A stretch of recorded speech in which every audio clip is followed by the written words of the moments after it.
It's time to take a stand and stop the sexualization of our children. Action for Canada has created a notice of liability to assist you.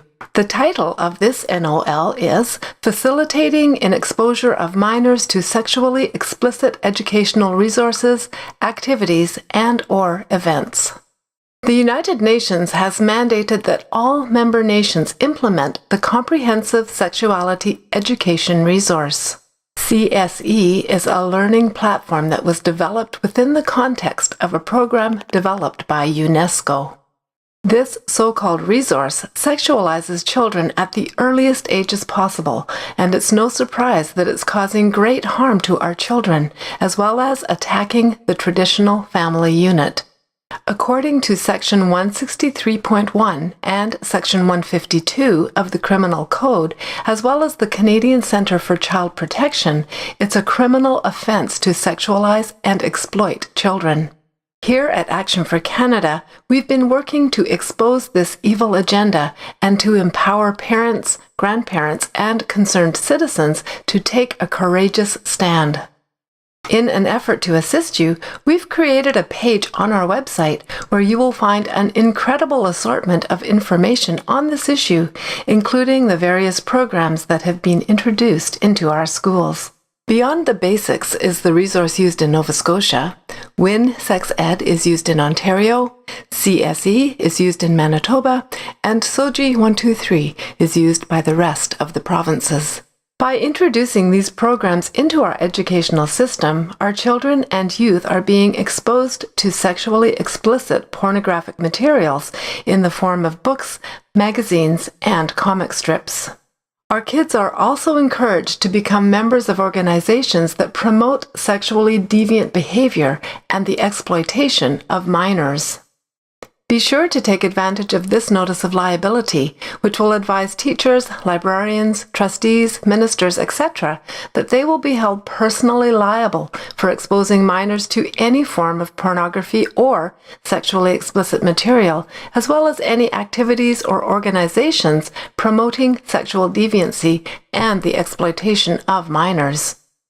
By using this valuable NOL, you have the ability to demand that the CSE learning resources be immediately and completely removed from libraries and the education system.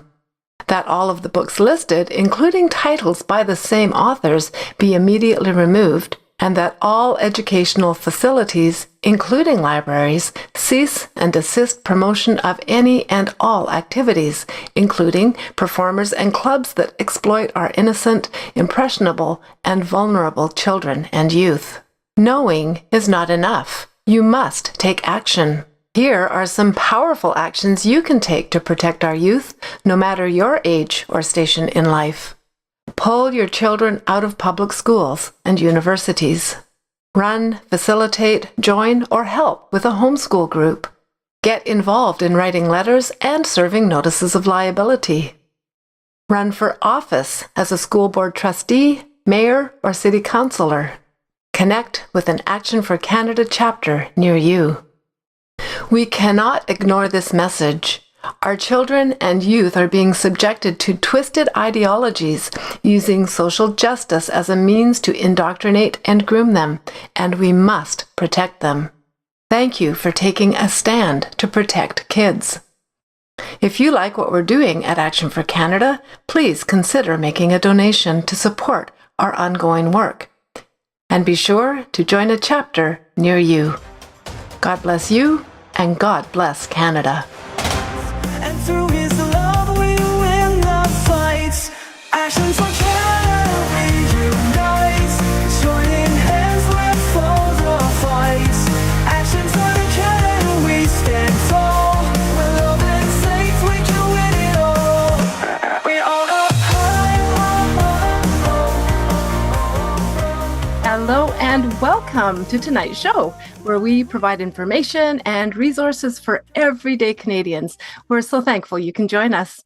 Our guest speaker this evening is Dr. Ann Gillies, and the title of tonight's show is Bill C-9, The War on Biological Reality.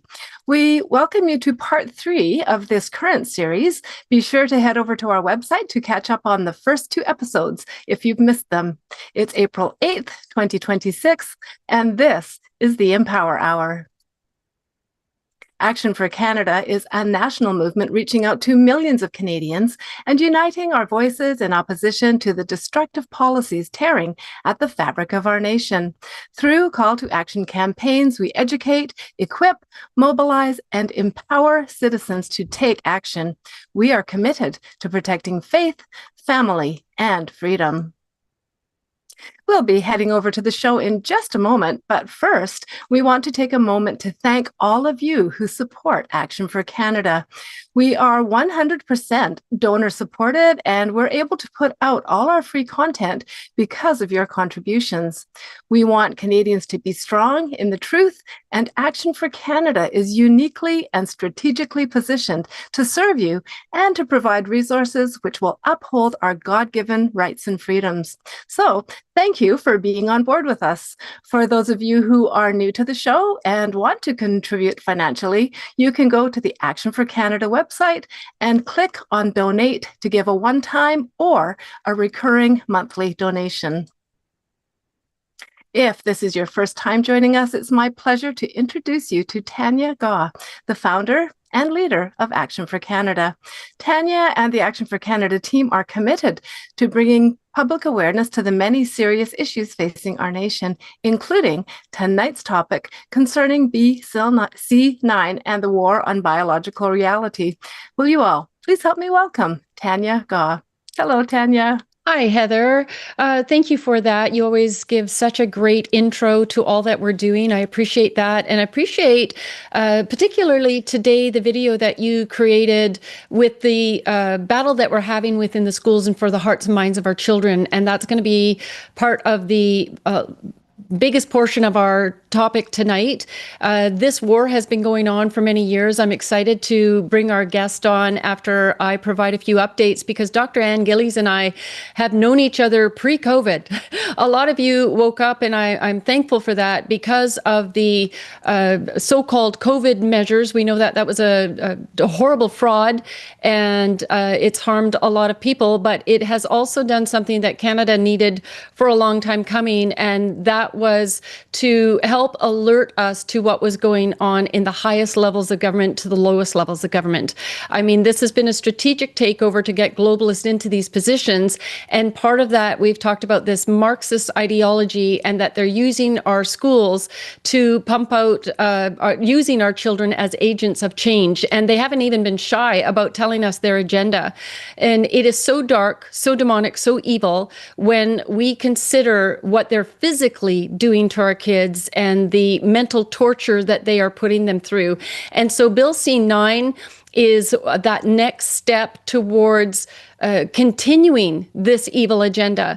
And the first week, in part 1, it was Bill C-9, War on Christianity. And if you didn't see it, I encourage you to do that. I gave a deep dive presentation into how our money, billions of dollars, is funding the LGBTQ war machine to do the groundwork for then the government and to press on them to put policies into place.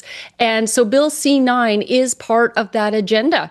This war machine was going and hitting the churches because we know that Christian nations are the only ones that truly celebrate and enjoy democracy.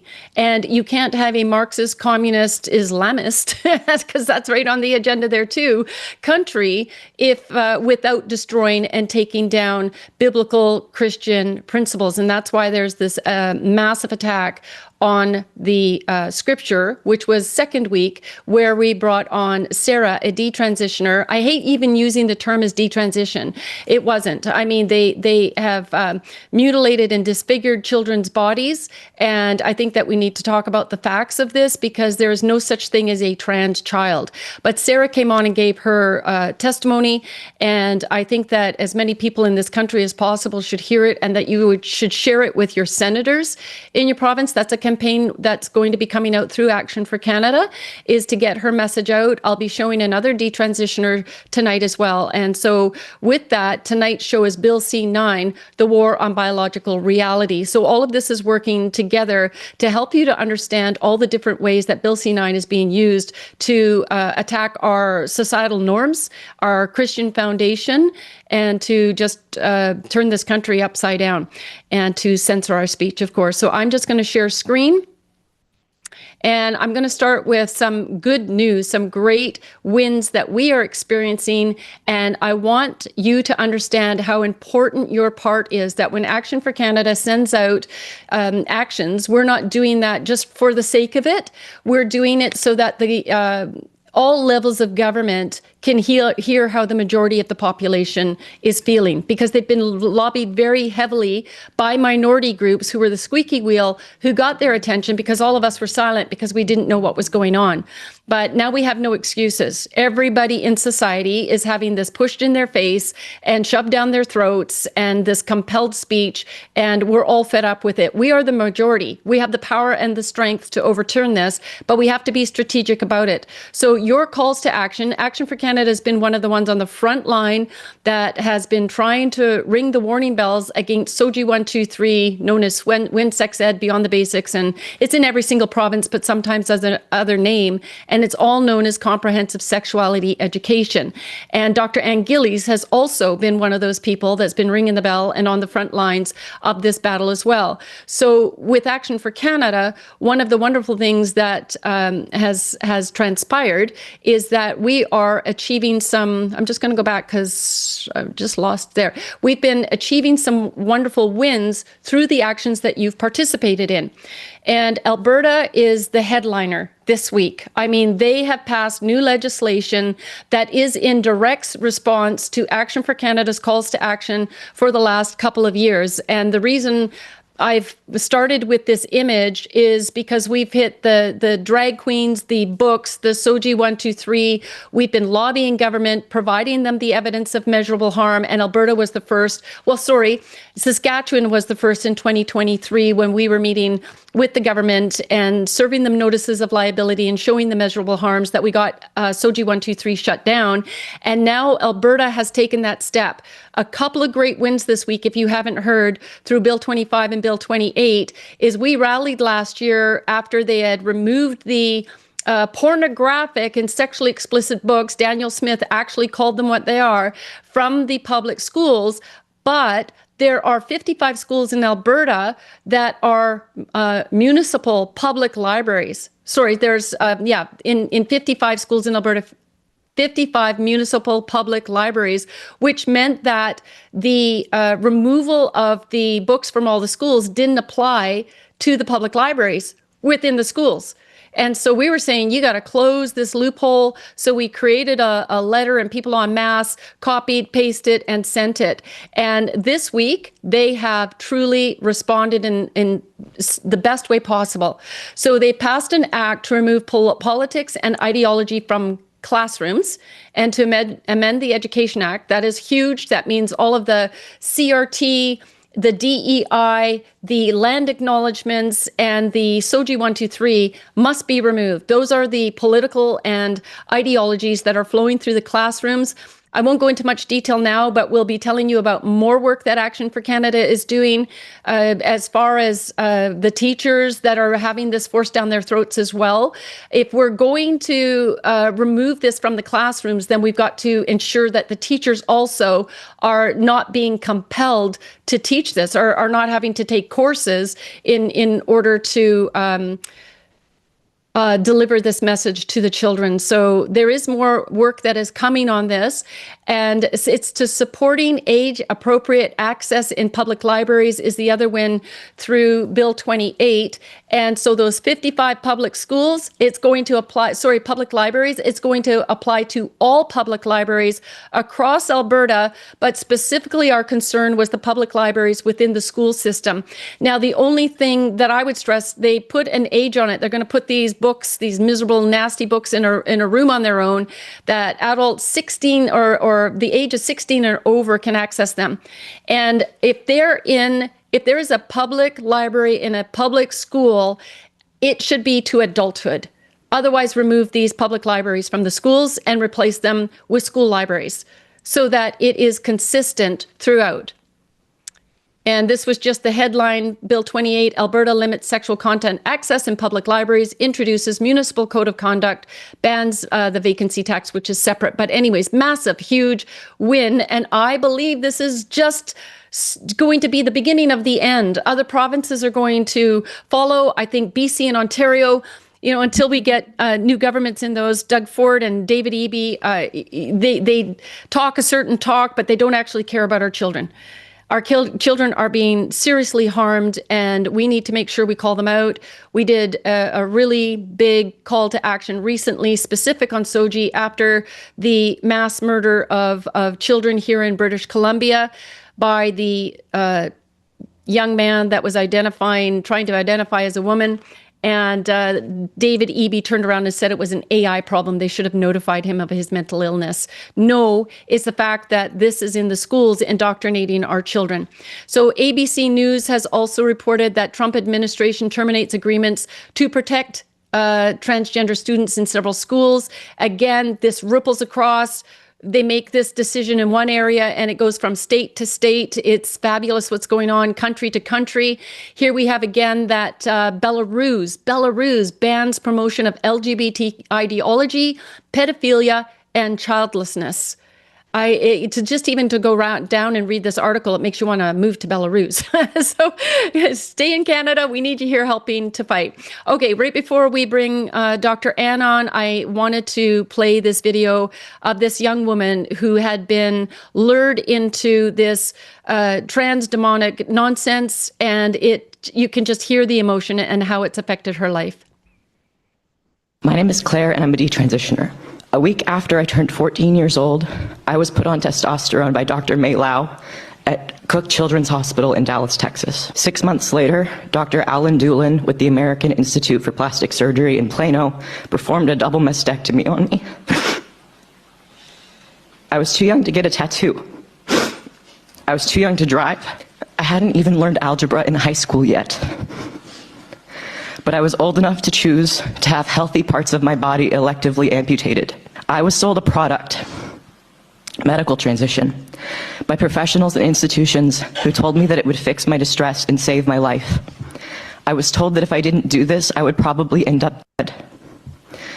But here's what they didn't tell me. They didn't tell me that taking cross-sex hormones and undergoing major surgery at 14 years old could leave me with pelvic floor dysfunction and urinary incontinence, problems I have to manage now as a young adult. I'm only 20 years old.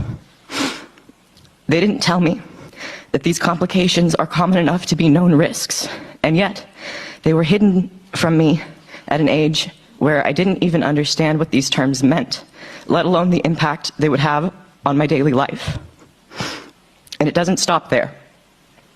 When I tried to warn others by leaving honest reviews on my surgeon's websites, describing my regret, the complications, the lack of real informed consent, my reviews were deleted. Think about that. A surgeon permanently altered my healthy body when I was a middle school student, and then erased my negative feedback to protect his reputation. If that doesn't sound like fraud, I don't know what does. In any other context, selling a medical product in this way, with half-truths and hidden side effects, would be considered fraud. If a pharmaceutical company pushed a drug on children without disclosing the lifelong damage it can cause, they would be sued out of existence. If a cosmetic surgeon buried evidence of complications, they would be shut down. But when it comes to gender medicine, it's not just allowed, it's celebrated. And anyone who asks questions is called hateful. Every week I hear from more young men and women like me, people who were convinced as kids or as teenagers that the only way to survive was to become a lifelong medical patient. We now live with the irreversible consequences, the scars, the side effects, the pain, and the grief. And we watch helplessly as the same professionals and clinics keep selling the same product to the next generation of vulnerable kids while silencing those of us who speak out. My name is Claire. So you can just imagine you're feeling the exact same way that I am. Last week, we had precious Sarah on the show, who at the age of 14, this cult got a hold of her and started urging her to go down this path. They facilitated her to have the surgeries to permanently disfigure her body. They filled her with the drugs, the hormone replacement and puberty blockers and the drugs to dumb her down as well. And we know how harmful all of this is. There is nobody that can say they haven't been informed. And that's why serving our notices of liability to every single school board trustee in this country who is supporting this and putting them on notice that liability is coming. We don't know who, but we know that there's individuals who are indeed going to be brought to court for the crimes against humanity that have been committed against our children en masse in this country. And I just wanted to at the time of the show, I didn't have Sarah's Give, Send, Go available, but if you find that video on our Rumble page with Sarah's interview last week, you will see the Give, Send, Go. It's also on the webpage we created for her. Please consider she was abandoned by the government, by the radical activists who lured her down this path. She had zero support. And it cost tens of thousands of dollars to try to undo even remotely slightly the damage. And she talked about the hair removal and the cost of that as a young woman to go out with, we see grandma maybe with a few dark hairs and on the chin. We have the option of a little bit of electrolysis or plucking a couple of hairs out for these people. But these young women are having to get out of bed every day and face this. And there is no wonder why the suicide rate is high amongst these children. And I call them children because that's when they are affected. So they're going into young adulthood, having been indoctrinated, and we must put a stop to it. I keep bringing up Dr. McLean every single week. I'm going to make this man famous. Our Dr. Mengele, who is mutilating thousands and thousands of girls' bodies. In many of the images, I could scroll all the way down this page, but I'm going to keep showing it every time I talk about this issue. This is Dr. McLean here. He really feels that he's, on this noble mission to disfigure all of these young women who have been indoctrinated, who have had mental health issues. And I say it's fabricated mental health issues that's going on within our education systems, and we must bring a stop to it. And Sarah's testimony specifically was that it was scripture that saved her life. And it's scripture that have saved many so-called transitioning people's lives, to give them hope, to give them a community that will actually love on them and support them instead of abandon and reject them. And so that in closing here, there is this massive new report that's come out of Finland. It goes, a chartered clinical psychologist just called gender transitioning the biggest medical scandal of our time. And this Finnish study just proved her right. So Dr. Joseph of GB News reacting to a massive registry. It goes, the study examined 2,083 individuals under 23 matched against 16,643 controls between 1996 and 2019. So this isn't a small study. And the results, they say, are devastating. Before referral, 45.7% of gender-referred youth had psychiatric morbidity. After gender-affirming interventions, the surgeries, the hormones, the puberty blockers, that number didn't improve. It got worse. 61.7% had psychiatric morbidity 2 or more years after referral, compared to 14.6% in the control group. Dr. Joseph was unsparing. Gender affirming care is a disaster, but this proves it now. The evidence is incontrovertible that the phalloplasties, all the medioplasties, the chest stuff they did, made these youngsters considerably worse. Well, no kidding. Because there is no way there was informed consent. These children were not mature enough to understand the decisions they were making. And then she went further to say they lied, they hid, they obfuscated. She compared it to John Money's infamous case with the Reimer twins. He was the guy that completely mutilated these boys. These kids were... They ended up, if I'm not mistaken, Dr. Ann, when I bring you on, I believe they both committed suicide because of the experiments that they did on these children. So anyways, I encourage you to go through and to look up this report and read it. And she's saying that therapists 100% know that what they're telling their children, they say one thing we do in psychology is we never attribute suicide to a single cause. That is 101 psychology. To say, just say it is because your child is the wrong sex is unethical. She said therapists telling children they'll kill themselves without transitions are literally teaching children to be suicidal. We call it making misattributions. And therapists know about this. They know they are doing wrong.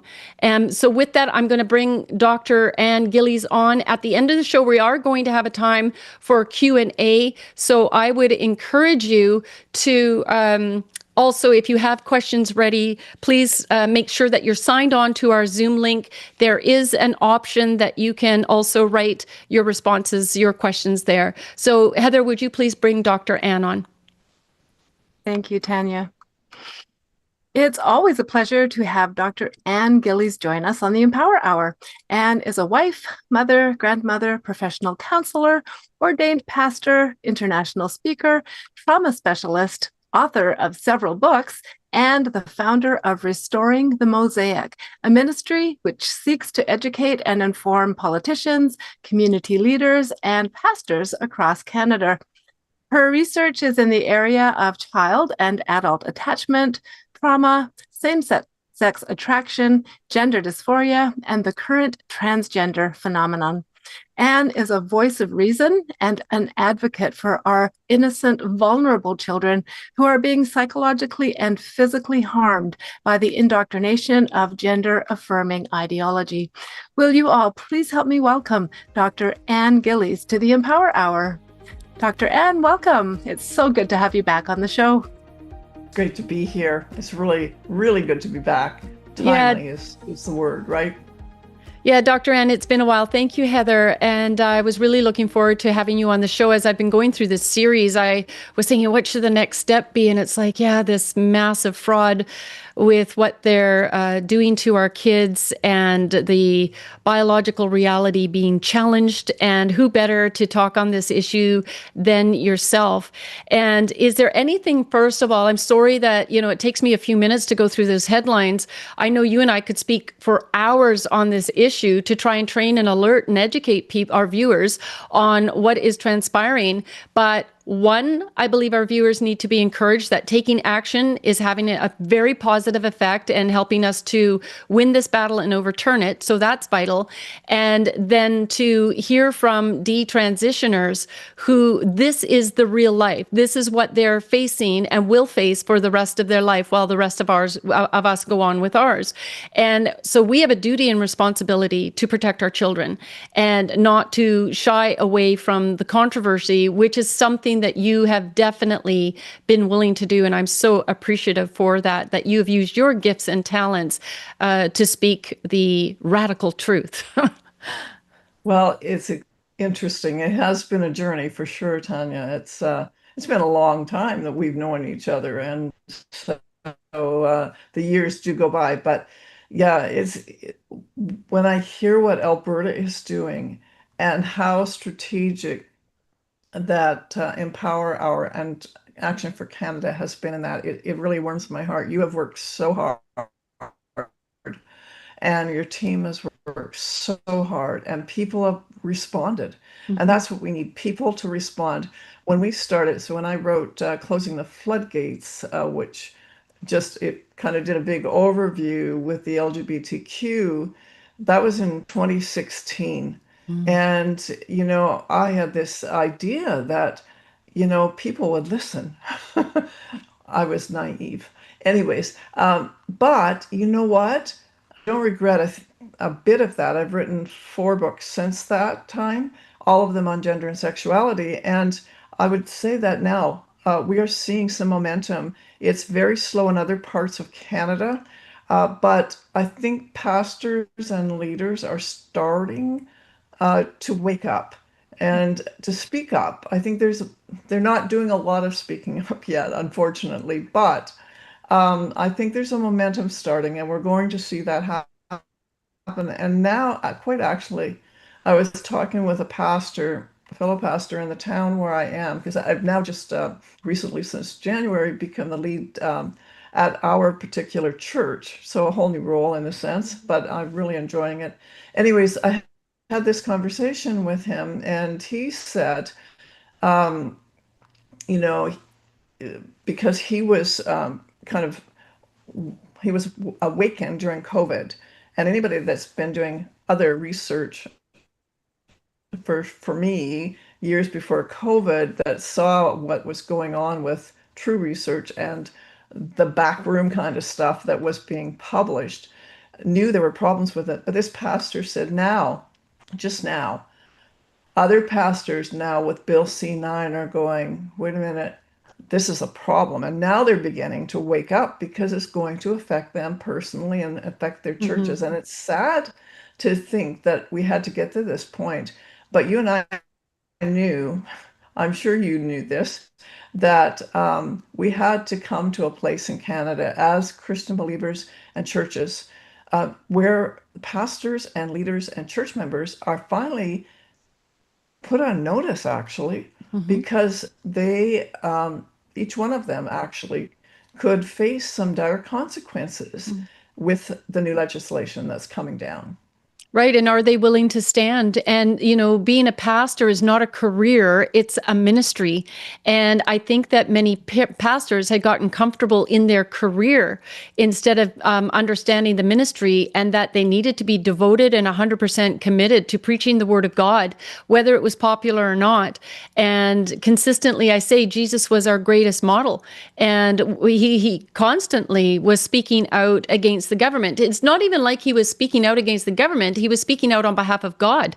And, the instructions for us to live good, godly, moral lives. And that God has given us that instruction for society for a reason, because then we're healthy, we're functioning well. When marriages are intact, the whole agenda with the sexual revolution that started decades ago was the beginning of the end. And the women's lib movement, which I've never been a fan of, we all have our God-given beautiful roles that we should be embracing and using our strengths in whatever way we can, and our gifts and our talents.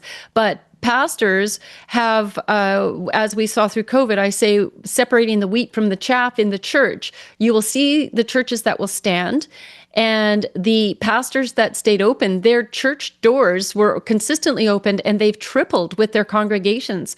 God is blessing them. So isn't that an indication that people are hungry for the truth in Canada? And no less on this subject.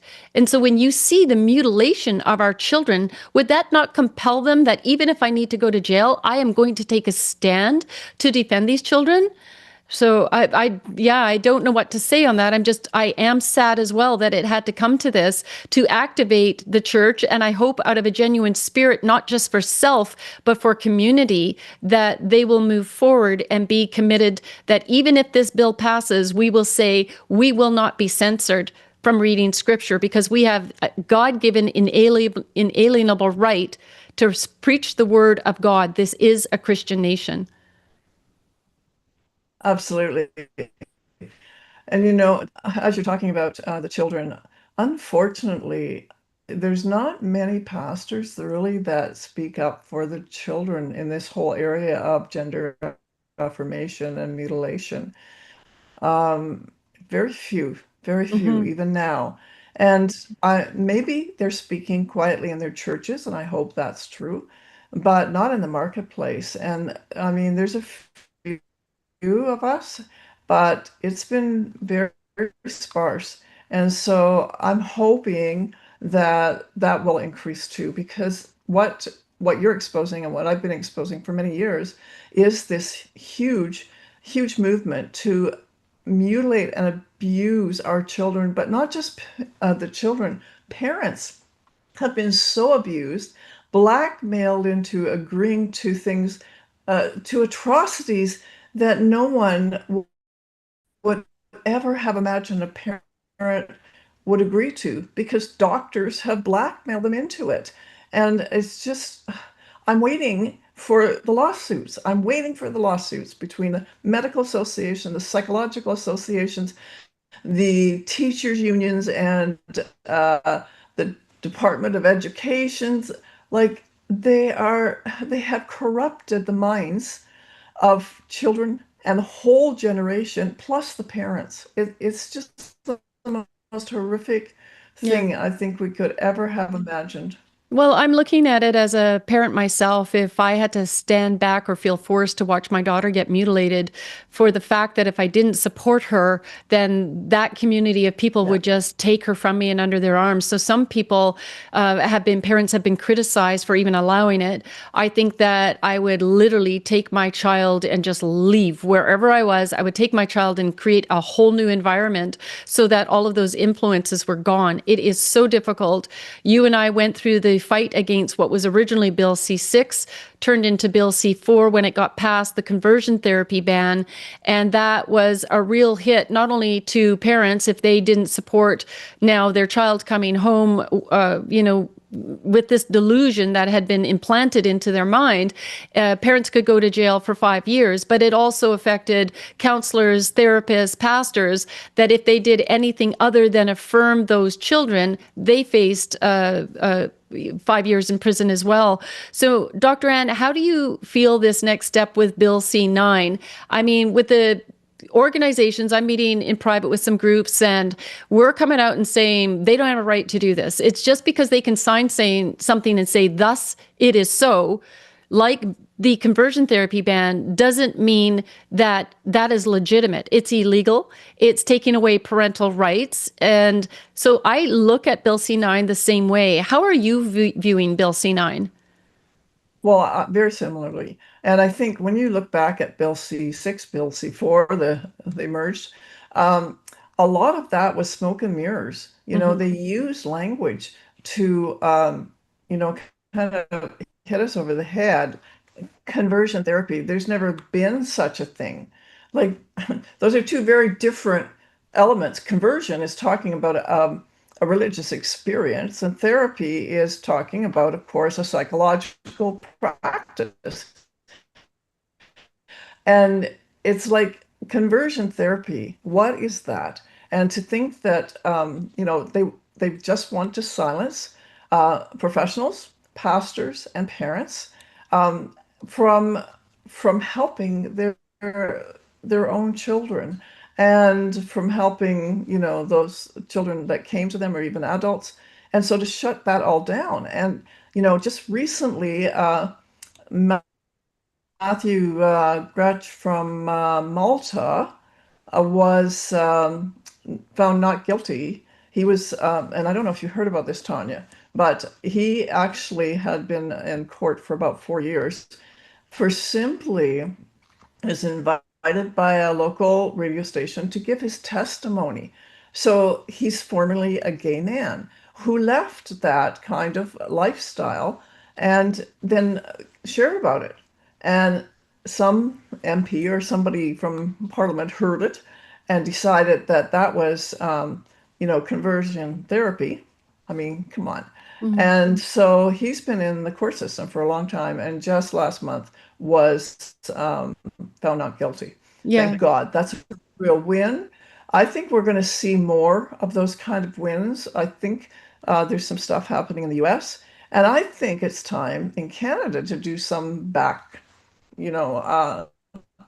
pushback with Bill C-9, Bill C-4, as well as pushing back against Bill C-9, because all of it is meant to silence truth. Mm-hmm. It's meant to silence the public and professionals who would speak truth.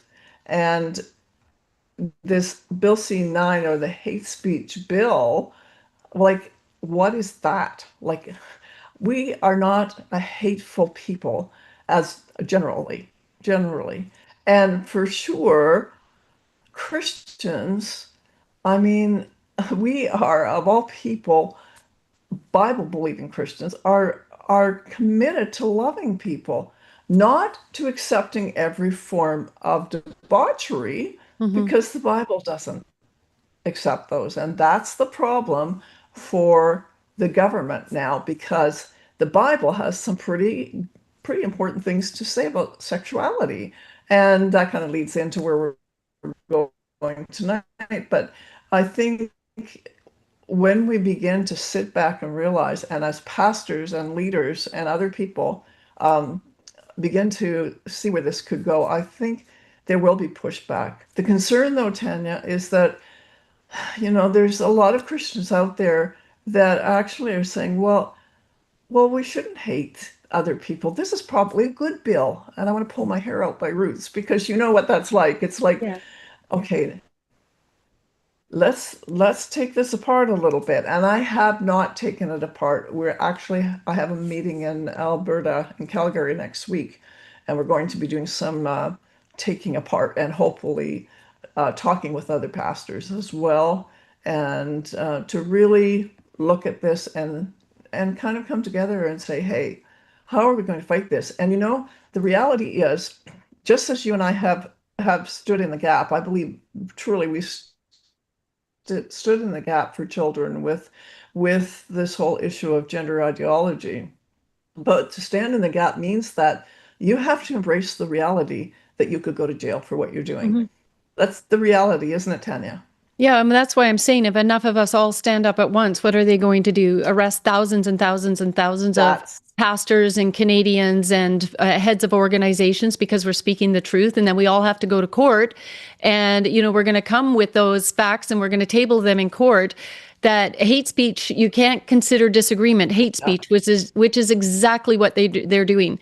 You know what? If you don't like what's being said in the church, don't go to the church. Don't say that, we've got an agenda, which is the new report that I was exposing a couple of weeks ago, where the LGBTQ have gotten thousands of millions of dollars, from the government to write a phony report about homophobia in the churches, and then basically how to infiltrate the churches, that this needs to be fixed and they need to be accepting. It's like, no, we're never going to accept it.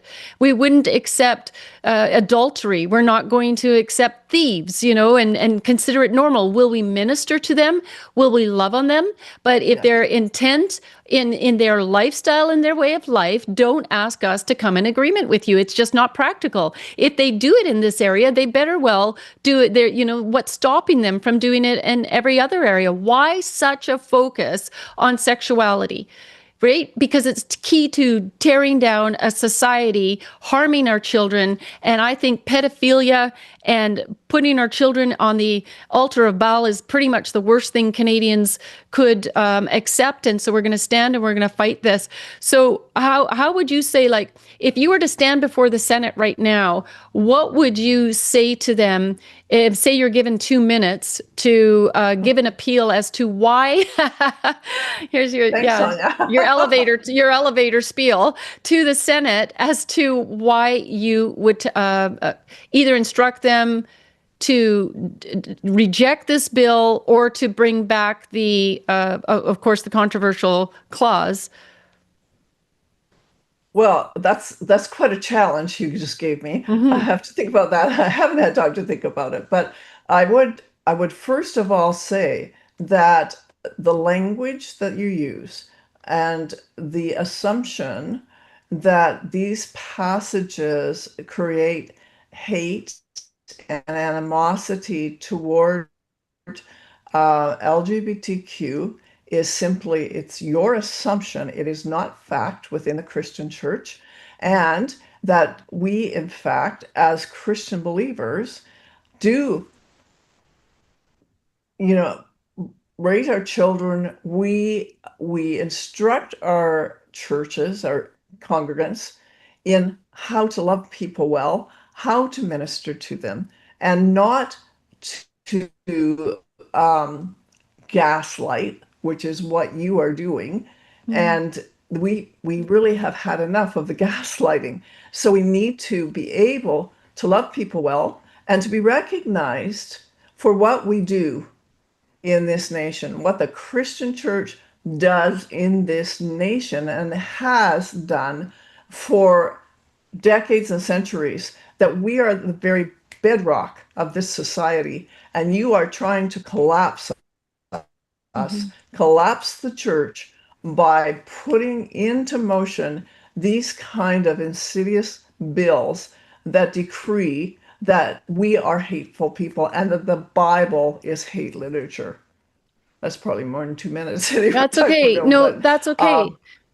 So, how would you, as a Christian therapist, because I know you have quite a testimony, and if nobody has ever heard Dr. Ann's testimony, I would encourage you to go to Action for Canada, click on search, and put Dr. Ann's name in there, and how she came about, like from her own personal experience. I'm not going to use lived experience. I hate that term. From your own personal experience that had caused you to pursue being a therapist. So, how, as a Christian therapist, have you found that treating your patients who have severe trauma in a Christian environment, how has that transformed their lives? Like, do you have multiple incidents that you could give testimony of? Of course, we're not asking for any details. I'm just saying, have you found that the love of Christ has affected your ability to get through to these people? Absolutely. And I was talking about that today to this other pastor, just integrating theology and psychology in the treatment of trauma survivors, and how wonderful that has been. How the peace of the presence of Jesus can enter into the very depths of their pain and to bring healing and restoration. And there's certain psychological principles that are helpful, but they're helpful. They do not heal, and that's the difference. So you can I love what I've learned in psychology and counseling and all of those things. Some of it throughout, I think is like anything. I never dealt with labels because I think they're stigmatizing. You talk about stigmatizing. You don't want to call someone a narcissist or, personality disordered. If you're treating them, really treating them, because you want to be kind and loving. That does not mean that you do not challenge and confront. Absolutely, you do. But you confront and challenge with the love of Christ and the Word of God pertinent to their situations. And the Bible says that Jesus came to heal the brokenhearted and set the captive free. And so, how beautiful that is for someone who has been ensconced in this place in their soul that has been so broken, and they really like captives.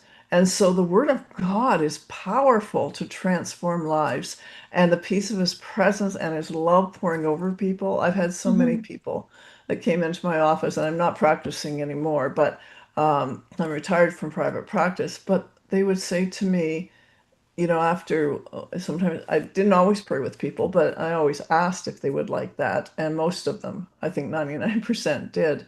And some I prayed regularly with because that was their desire. And one of the things that they repeatedly said was, as you're praying, or just even when I come into your office, there is a peace here I've never experienced before. And certainly, and I used to pray that every day, that the peace of the presence of Jesus would just permeate that room, but also that it would begin then to really go deep into their spirit and into their soul. And there is something very profound. So the first book I wrote, Tanya, wasn't about sexuality at all. It was called Deep Impact, the integrating theology and psychology. So exactly to what you're talking about. That's not the one, because that's the one dealing with gender. But I don't talk about my first book very often because it's more specialized for trauma survivors, and it's more specifically looking at, yeah, that's it, how to treat complex trauma. So from a very holistic Christian perspective. And that's wonderful, Anne, because you have written so many incredible resources that would give our viewers great comfort. And I think that it's really important. You've written, is it 5 or 6 books? How many? Six now. I have one still I want to get written, but anyways, hopefully it will come soon. Okay, before we bring up the ultimate deception, I want to talk to you for a moment about this idea of biological reality and how Yes. Bill C-9, it's an attack against biological reality. And the reason is that if they're going to try to criminalize scripture, then they're going to pick on those verses that say God created them man and woman. So what do you have to say about one, biological reality? What is it that one of the response to the claim that biological sex is merely a social construct. Why don't we talk about that for just a moment? That makes me laugh. I mean, the social construct is gender identity. Everything is flipped upside down. Yeah. That's the whole aspect of queer theory, right? To turn everything good into bad and to flip everything upside down. So to me, no, sexuality and sex is not a social construct. It's a biological reality. We are, for instance, of course, chromosomally, we define sex as XX female or XY for male. And sex is detectable very early in utero. And science is clear on that fact. There's no kind of controversy over that. Now, there's a couple tests that they do regularly on women for other reasons sometimes, but there's an NIPT test, which is non-invasive parental blood testing. And so it's done between 10 and 13 weeks, 99% accurate. And they can tell whether that little baby, and I'll call them babies, fetuses, I guess is fine too, but not blobs, but they can tell the sex at 10 to 13 weeks. Hello. And then there's another test that's called CVS, and it's a test that takes a small sample of cells, and it's from the placenta, so it's relatively non-invasive. I wouldn't suggest anyone have these tests. I don't like to see young moms having those kind of tests because I always think anything into the uterus is invasive to the babe. But those cells are taken from the placenta, and that test is 100% accurate. And again, 10 to 13 weeks. That's pretty early, right? Right. So this is not something we have to disagree about. There is no disagreement. It's fact. It's absolute fact. And any stage genetic testing is absolutely without error defining sex. This whole agenda is based on non-reality. It's unscientific. It is somebody's sexual, even depravity, who got into a position where they thought they need other people to affirm them. And so because they're struggling within themselves, and I'm sure you as a therapist have dealt with that time and time again. So now what they're mass producing in our schools by introducing all of this in kindergarten is these children, I say mass production of social contagions based on non-reality. It's unscientific and based on other people's delusions and need to be self-affirmed. And so when you project that onto children and demand it and demand it and demand it from society, they've worn us down. Our kids are more stressed than ever in the history of time, and on medication to try to help them manage it.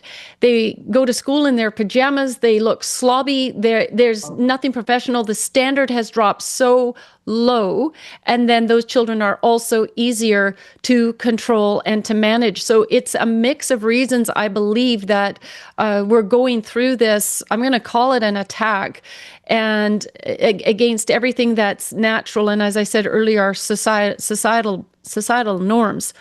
Now, There's a couple of questions here that people have submitted. And again, I would encourage people, I don't know if there's anyone with their hand up, Terenzio, but it said, do your books address the causes of homosexuality? I talk about that in Closing the Floodgates. In Closing the Floodgates? Yeah, the Okay. first one. I All talk right. about some of the various elements of that. And Could you? trauma again, I want to say to people that trauma is central to every one of these groups. Absolutely central, and usually a high percentage. And I think it's over 60%, and I've been quoted other places higher than that have been sexually abused as children, and most homosexual men have been sexually abused by other men. And that's why this whole area, this whole the conversion therapy bill, so called, and now Bill C-9, all of this is so that we will not treat individuals for what really is causing them such distress.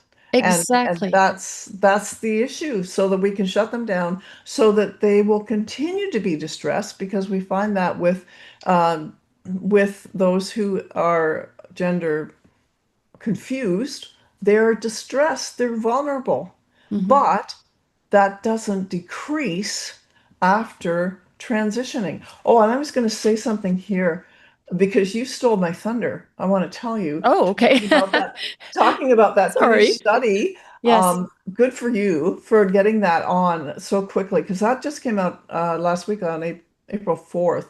And that was a longitudinal study. That is the best kind of study you can have. And like you said, it was a nationwide cohort, over 16,000 individuals, matched controls, and they were under 23 years old. So this is the most specific study I've seen like this, and it backs up every other study that I've cited that is counter to the scientific research that is promoted by our government and by our education.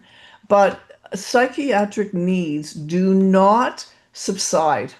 They do not subside after the medical gender reassignment. So so no matter whether it's hormones or the full medical reassignment surgeries, the psychiatric needs actually increase. Makes sense to me, because you lop off someone's breasts or genitals, you are going to end up with, like this young transitioner. It just breaks my heart to hear her, and to hear others like her who have been so deluded, who have been lied to. It makes me angry in my spirit at the lies, because I've said over and over and over that telling the truth is kind and loving. Quit lying to our children. You're confusing them more. They're just wanting to know truth, and they're being sold a bill of goods.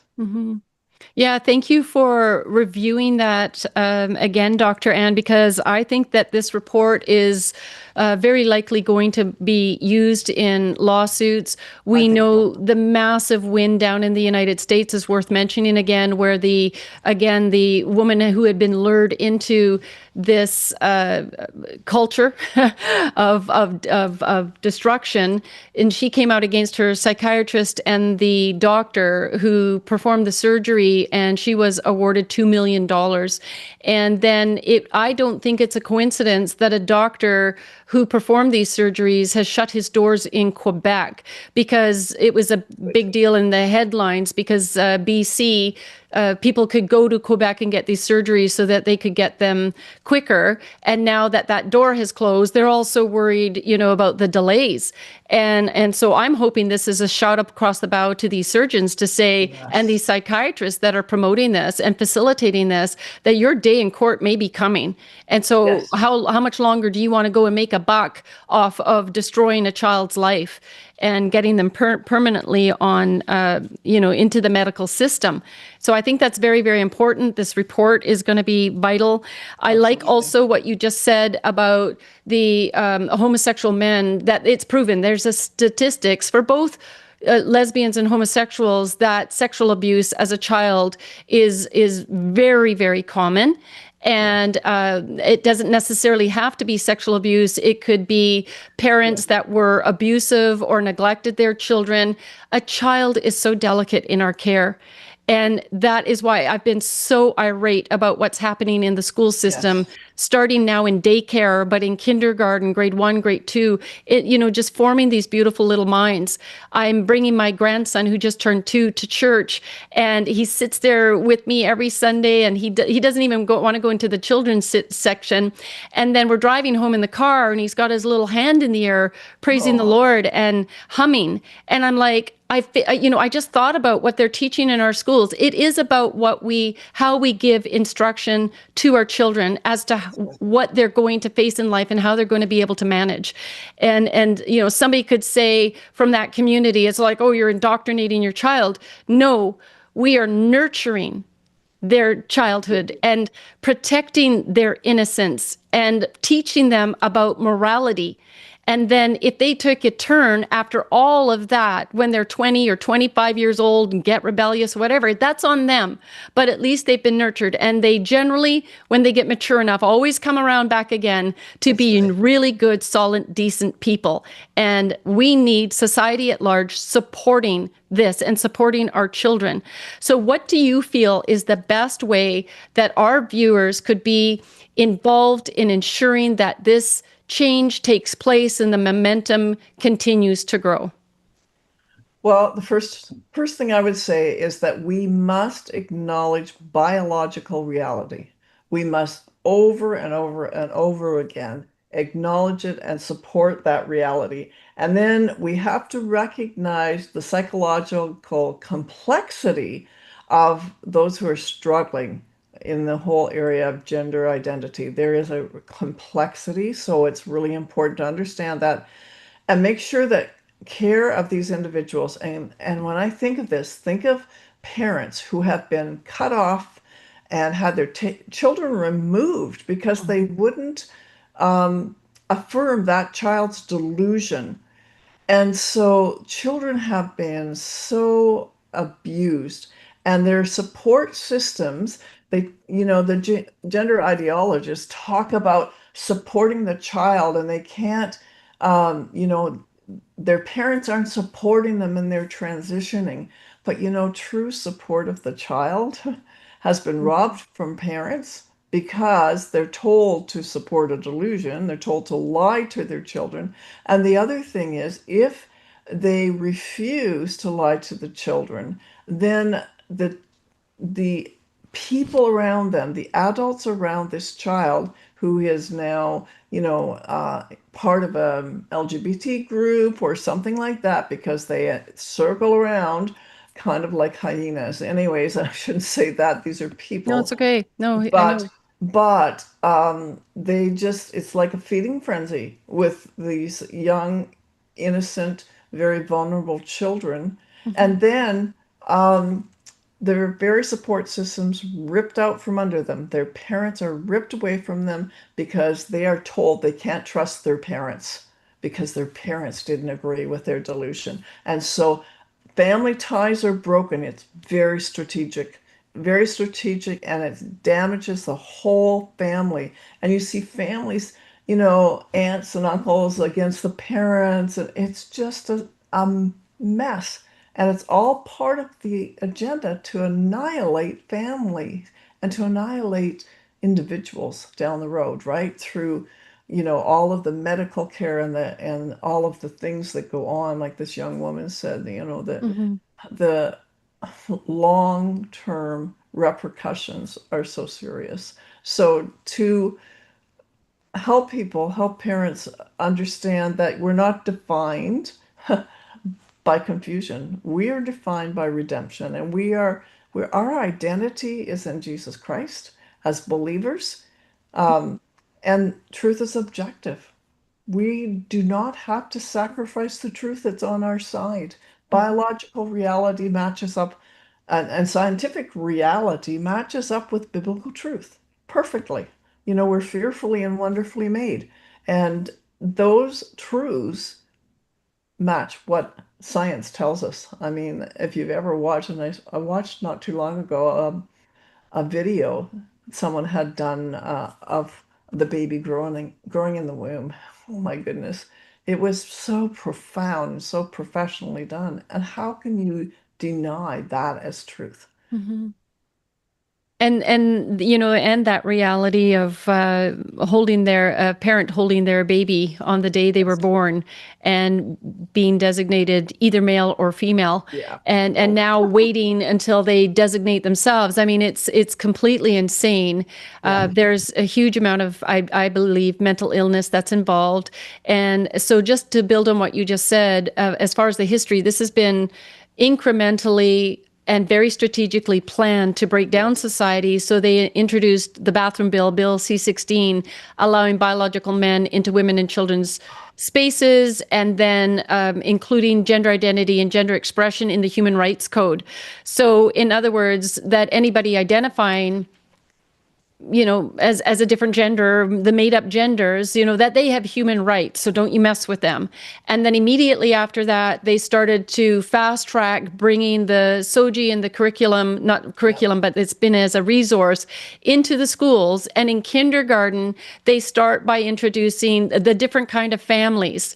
And then they start talking about pronouns. Now, a key thing that Dr. Ann said for parents who are listening right now and facing this is that they are doing this to your children. You're dropping them off at schools thinking they are in a safe space, but they're not. You get an activist teacher in, and many of them are mandated. They're being trained in the faculties of education to teach these radical ideologies to your children and to turn them against you. And that is not an exaggeration. This is the best warning I can give you. Take your kids out of school right now and homeschool them.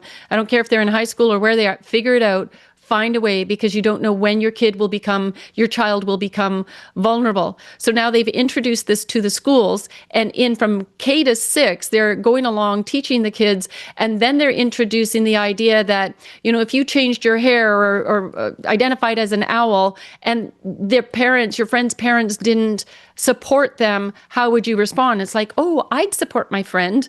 And that's the beginning of allyship within the schools, Yes. so that what Dr. Ann is saying, when that child comes and now identifies as the opposite sex to their parents, their heads are spinning, saying, what are you talking about? I was there the day you were born.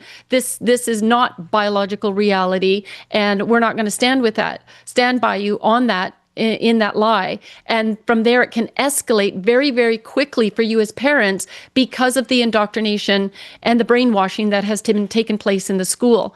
And so on our website, under current issues, drop down to the LGBTQ selection. At the very top of the page is a video that I've done on the SOGI Toolkit for Teachers. It's the same across the nation. And from K to 6, I show you step by step their resource showing you what they're teaching to the kids and how they're introducing this. And then also scroll down and listen to Sarah's testimony, the gal that had been lured into this. And by the time she was 20, what her journey was. And you'll have a better understanding of what your child has been exposed to, and then you can start to make some decisions about how you want to address this. So what else would you suggest to a parent whose 14-year-old daughter or son is now coming home and identifying as the opposite sex, locking themselves in their room? What would you suggest, Dr. Ann? Well, I would suggest going back to the biological truth. But I would ask, I think parents need to be very strategic in how they approach their child. And, a child coming to a parent saying, I know I'm a boy, or I know I'm a girl, the opposite to the sex that they were born with, that they obviously are, because sex is observed, it's not assigned. Um, but to be able to ask that child when they come with such a claim, so what makes you think that that this has happened to you, that you are now Mhm. a boy or a girl, whichever it is, and get them starting talking. Give them give lots of silence. Ask a question, wait, and let them begin to explain. Well, Tommy, he's decided he's a girl, and so I'm going to be. It can be something as simple as that, or something they heard in school, that girls and women are treated so much nicer than boys. Do you know that that has been, I heard one detransitioner share that that they wanted to transition to female because females are treated nicer than boys and they Yes. get more privileges. And so there's all kinds of factors. So the more a parent can take a few steps back, try not to hyperventilate when your child tells you this. I mean, I can't imagine. I can't imagine. And I look at my own life and think how easy it would have been as a 12-year-old. Absolutely. I would have been on that track Mhm. big time because I had all the markers for it. And, I couldn't have imagined telling my parents, mind you, but um, there's just so much that we as parents need to unpack for our children. The other thing is, and I'll suggest this because it's a handy book to have, and so that's The Ultimate Deception that I wrote. I'm going to share with this, by the way, share this with you, by the way, because I think this is interesting.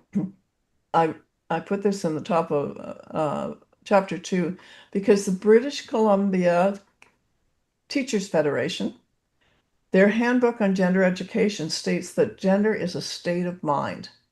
And when I found out they had written that in their handbook, I was like, gotcha.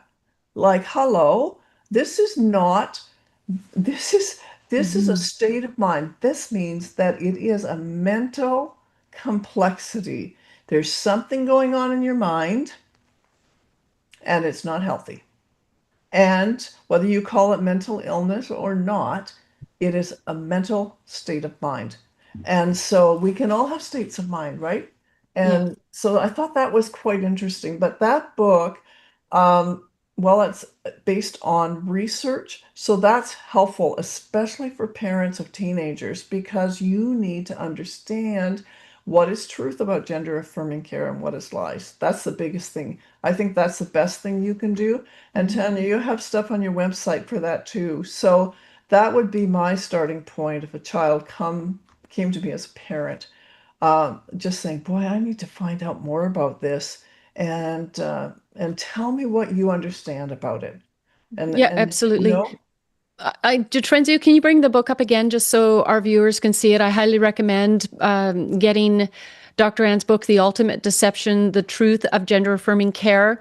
And as she mentioned, that this is a state of in the mind, and how they are influencing that in the school yes, system is tragic. Even on social media, if you guys, if people are allowing the kids on TikTok or Instagram, it should be get them a flip phone and cut them off from all of this. Have your home computer set.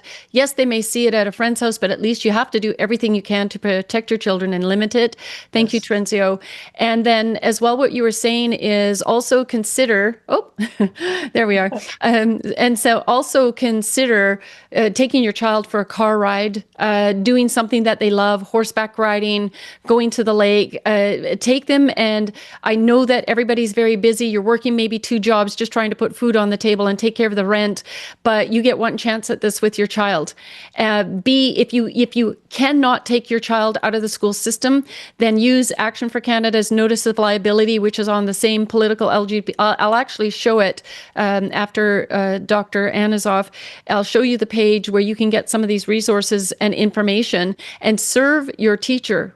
We have this every year in August. We're gearing parents up for the first week of school throughout September to serve the teachers and the principals principal the notice of liability against SOGI 123. Like, let me come to school and find out that you are using class time to teach my child this nonsense.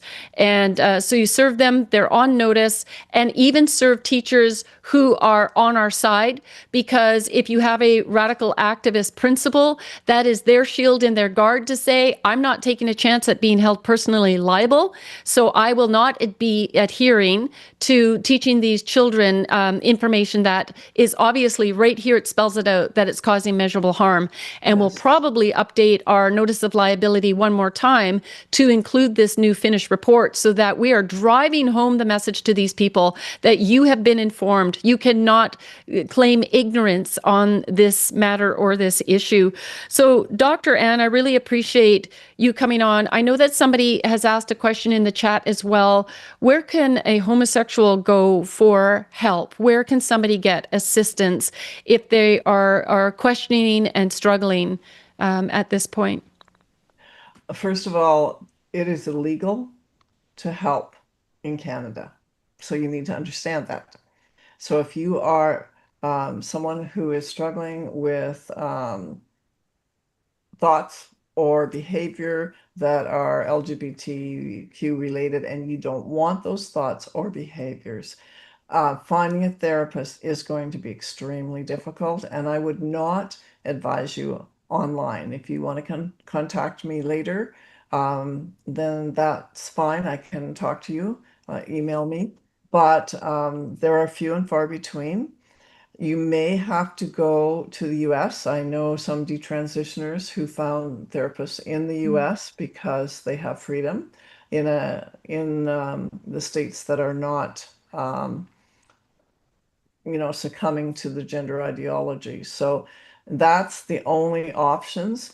Even pastors are hesitant because of because of liability. Because if an individual that you don't know comes into your church and they are struggling with these things and wants counseling, it's pretty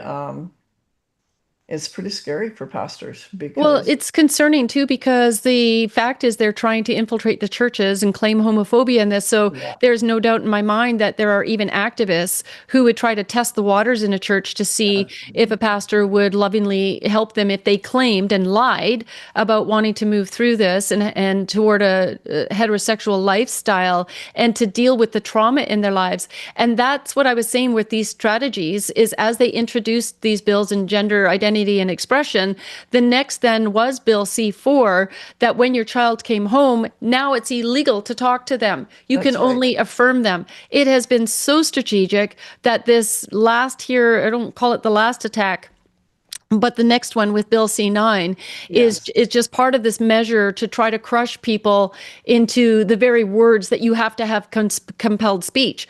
I'm not going to join somebody in their delusions. And another strategy that people could also do if you work for a company, Dallas Brody mentioned this, that if you've been encouraged that you have to provide your so-called pronouns after you sign your name on a letter or a communication within the city, maybe you're a municipality as a nurse, there is absolutely no law stating that you have to comply with that. So be bold, do your part in just signing your name. And if anybody comes towards you, they know legal actions are starting everywhere. Somebody had asked, is there a lawsuit in Canada regarding the surgeons?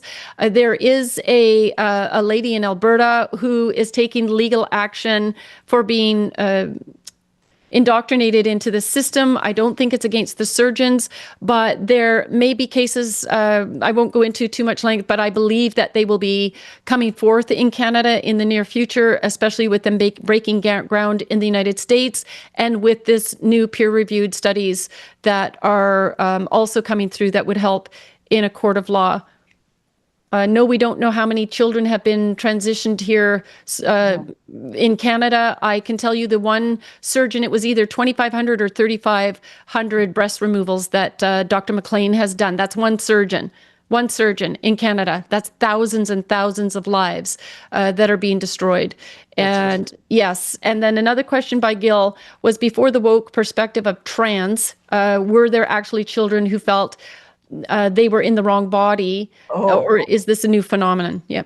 I'd love to answer that. Okay. So this has all come about because, well, it is an agenda, but there have always been children in a very, very small percentage, like 0.0014% of boys and 0.3% of girls that ever were gender dysphoric. And it was called back in the day, before 2013, it was called gender identity disorder because it was a mental disorder that the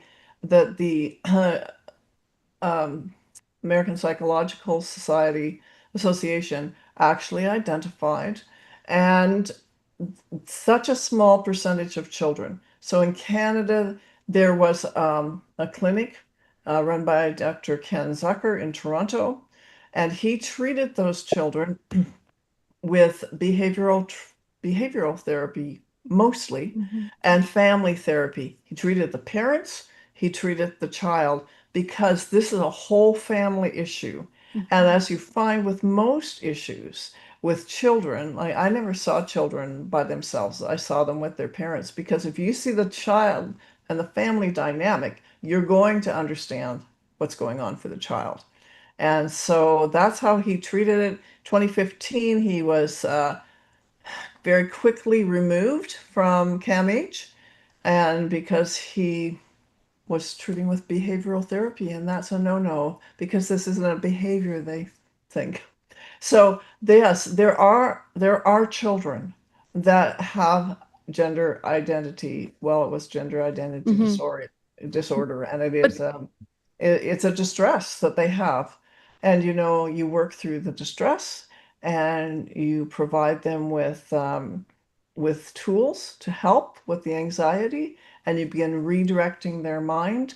Zucker used to take the girls' dresses away from the boys and give them boy toys. And he would instruct parents to do that. Could you imagine now? What an uproar. But it wasn't 20 years ago or 25 years ago. That's what you did. And you helped these children. Now, as you said, thousands and thousands of children have been mutilated for Mhm. this and on this altar of sacrifice. Right. And all because these radical activists got into government, like David Lametti, Justin Trudeau. Oh, I could yeah. just list the name of them that were behind Bill C-4. The other thing I want to mention about what is transpiring right now is that when you introduce children to sexually explicit books in the school system, it is breaking down their natural defenses against Yes. predatory behavior. Right. And so the other thing, because we know there's a massive problem with pedophilia throughout society, and many of these activists that are pushing this agenda are themselves pedophiles. And so Yes. they are going to justify this and use whatever means they can, because formerly, before the Justin Trudeau era, pedophiles pretty well knew that their life was at risk if they got caught. If they were put in prison, the other inmates, it is reported, would actually go after them, harm them severely, if not kill them. And so now they've created this environment by getting into office and by pushing this so that it's become very, very difficult to push back. But we got to remember we're the majority. And so, Dr. Ann, is there anything else that you'd like to mention before we Just end trying the to think show? if there's anyone, you know, that you'd mentioned lived experience. And I was thinking about this, that we've been, kind of bombarded with this idea that we're ignoring lived experience of these children. But the reality is, lived experience matters, absolutely, but policies must be based on reality and truth and evidence. And so that's what it comes down to. And so anything that's not based on evidence, real scientific evidence, like we provided tonight, and the reality that these children are being abused and harmed for their whole lives, Mhm. is not helpful. And it's not going to help the child, the family, or society. No, it's tragic, and it's going to take us a while to undo this as we take back the faculties of education, as we take back public education systems. I've never really believed in that system, for too long in the last couple of decades. Homeschooling, community, church schools, these type of things are going to give us, our children, the best possible chance at succeeding in society. But we still have an obligation to protect children who can't be removed from those systems. It shouldn't be a free-for-all, and we shouldn't turn our back on them. So we got to fight and continue to move forward. The solutions that I'm going to promote in just a moment here, I think are going to be very helpful to citizens. But you can't be an armchair listener. You have to get actively involved in that. And so be involved within your community. We are asking people across the nation to consider becoming chapter leaders. If you don't have one in your community, if there is one, join the chapter. You have gifts and talents. You may not even realize, even your presence at a chapter leader is encouragement. And then you go out and you invite 2 more people at the next meeting. And it's benefiting what we're doing with just a small Gideon's Army for Action for Canada. I'm not taking away from what other groups are doing. I can only give testimony to what Action for Canada is being blessed with and achieving. And so this is one way that you can have a huge effect, is by joining us and getting involved directly in your community. So on that, Dr. Ann, I just want to thank you so much for joining us on the show. And hopefully it won't be so long before you're on again. And you always have so much good information to provide to our viewers. And I know that maybe there were questions that we didn't get to that people have. I would say maybe, would it be okay if there was a question that we could pass that on to you as well, if something private or personal got missed where somebody's really struggling? Because we don't want you to leave this show having a higher hope of what you would have received as far as information and still walking away feeling lost. Even reach out to call2@actionforcanada.com. Let us know that you saw the show with Dr. Ann, and we will try to, if we can, provide you some support in some way. So again, Dr. Ann, thank you so much. God continue to bless you in the work that you're doing. Thank you. I always appreciate everything you've done, Tanya, and I appreciate being on your show. Thanks so much. Thank you.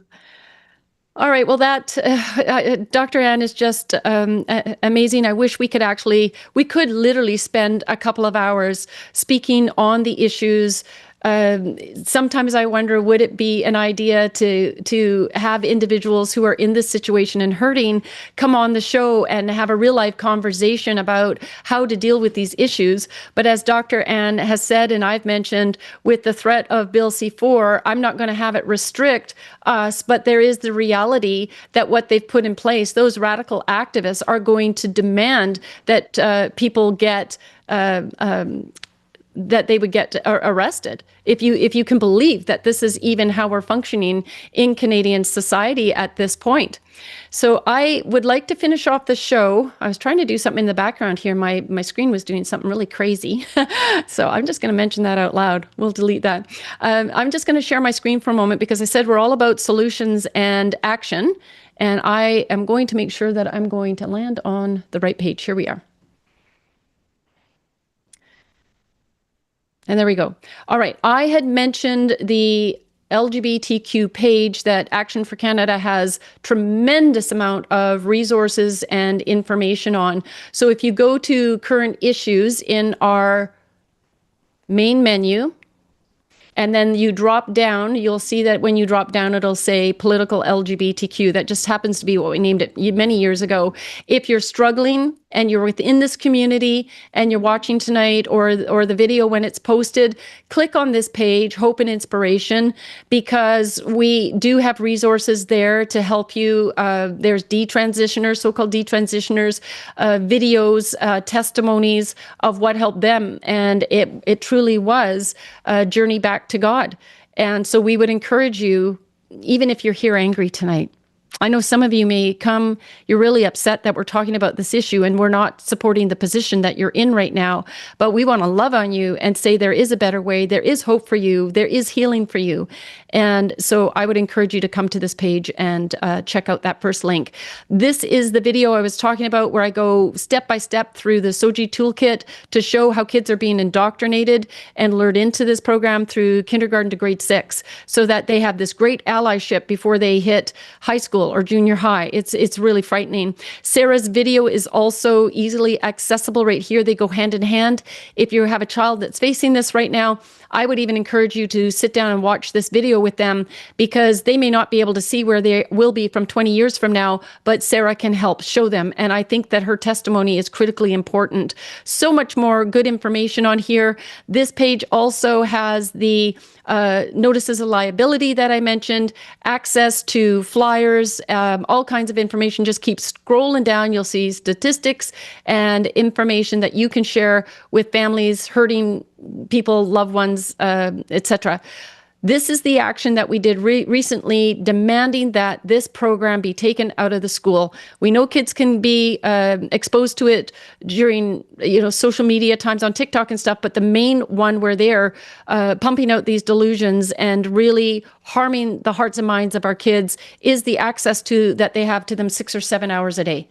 All right, you can do more homeschooling your child in 2 hours at the end of the day, and you will make sure that they are in a safe environment. So just also keep that in mind. Get together with family, cousins, your community, and just make it happen. Pull them out of the school. And so we've got a letter there. It helps to educate you when we write these letters as well. We're asking you to help educate elected officials, because so many of them have been indoctrinated themselves into believing that this LGBTQ industry is actually a victim rather than the aggressors who are attacking anybody and everybody that doesn't support them. And we got to get these people removed from office. So the other one was June is coming up. Please take our letter, print the letter, and start sending it to your school board trustees, to your principal, and in a kind way and in a patient way, ask them to at least read the letter to understand who is behind the pride flag. Gilbert Baker, that's what flags are for. It's about proclaiming power. And Robert Hogue is the one that created the trans flag. And he was a pedophile and a sadomasochist. And are these really the people that we should be celebrating? Is this, knowing that this is what this flag represents, is this really, are you really proud to have that going up the flagpole? Education is everything. All right, enough. The social engineering is done. The majority of Canadians are done, and now is the time to tip the scale completely in our favor. Okay, next week there will be no Empower Hour. I have a really exciting day, but I'm going to be traveling and heading to Ottawa on Monday. I'm going to be in Calgary by Wednesday and in Red Deer, and I'm going to be back home by Friday. And I can't quite go into the details of it all, but let's just say God is showing favor upon Action for Canada. He's listening to the prayers of the righteous. We are in the middle of our prayer walk for revival, our 7-week prayer walk for revival from Passover to Pentecost. And we've told you every year, God answers amazing prayers. And I would say today was a huge answer to prayer. And I'm going to really look forward to the results of of more of what's coming. And I look forward in the near future to be able to fill you in on some of those details. So the scripture for today that we will never cease proclaiming is Genesis 1:27. God created mankind in his image. In the image of God, he created them, male and female. He created them. Amen.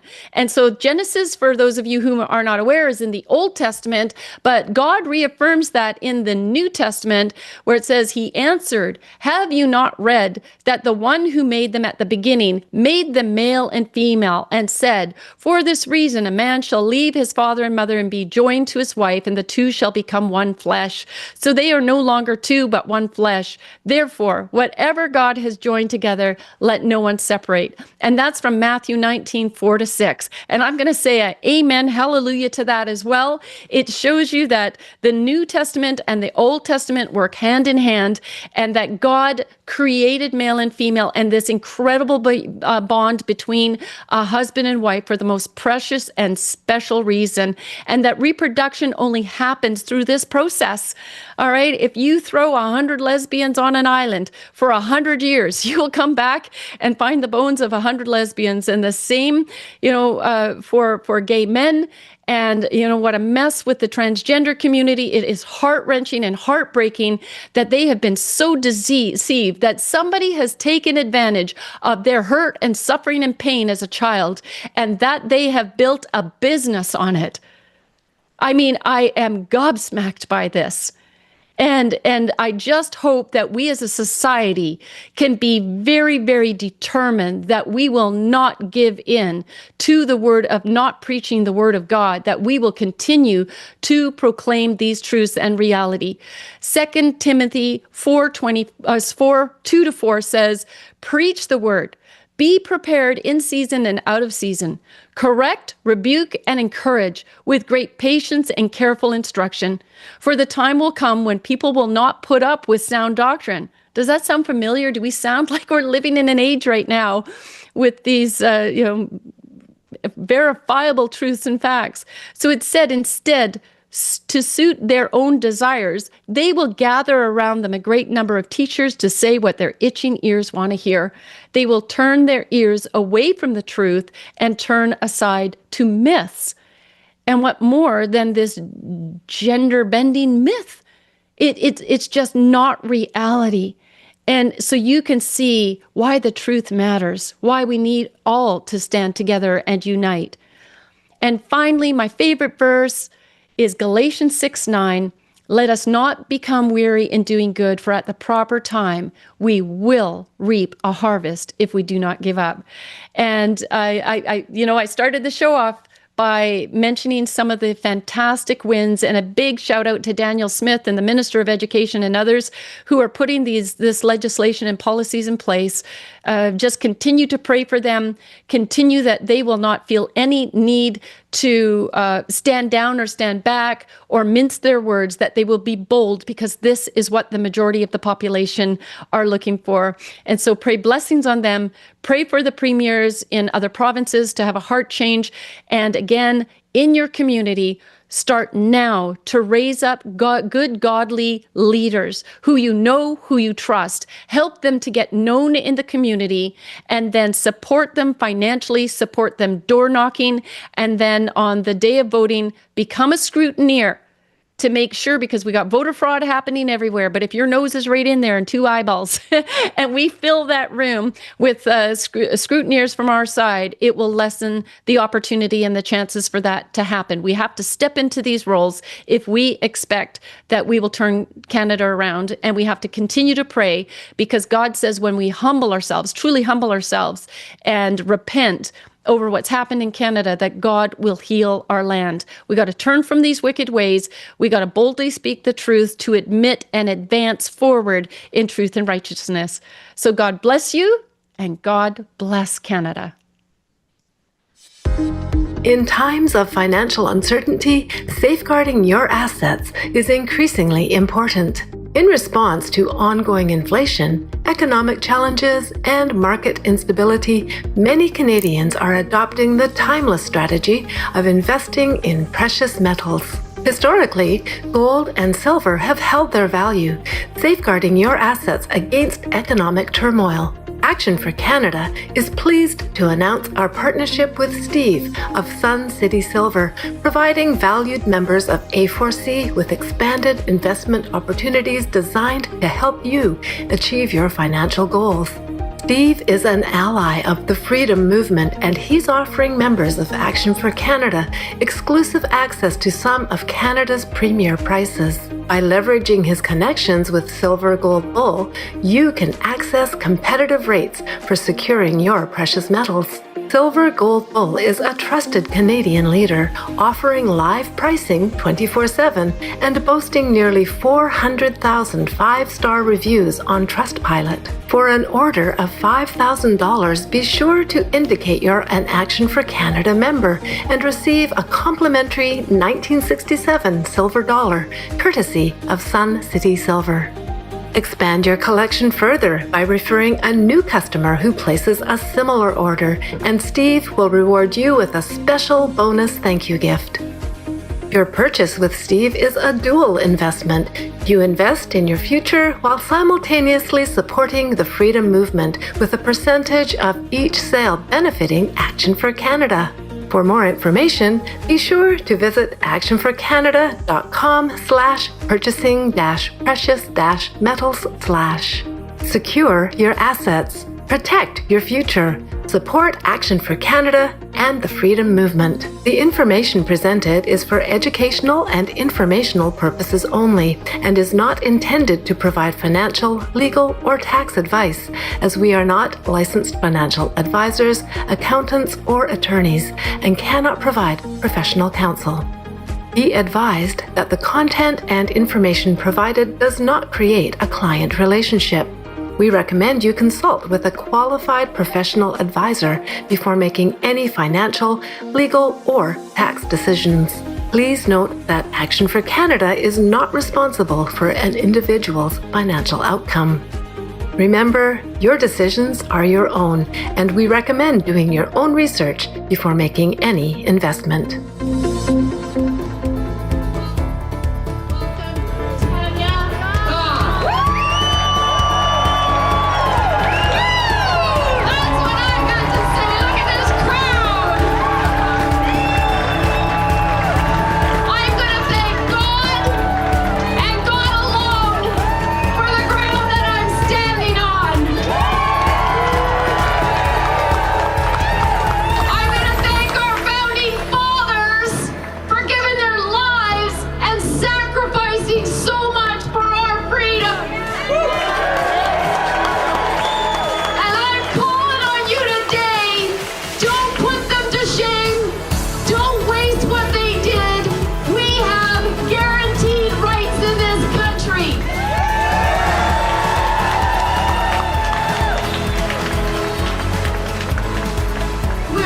Chapters across the nation.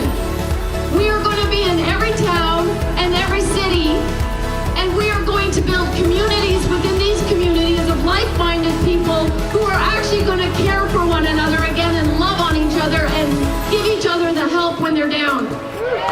We are going to use the teams and the people that build within chapters to support our businesses. The government's actions are completely 100% unlawful.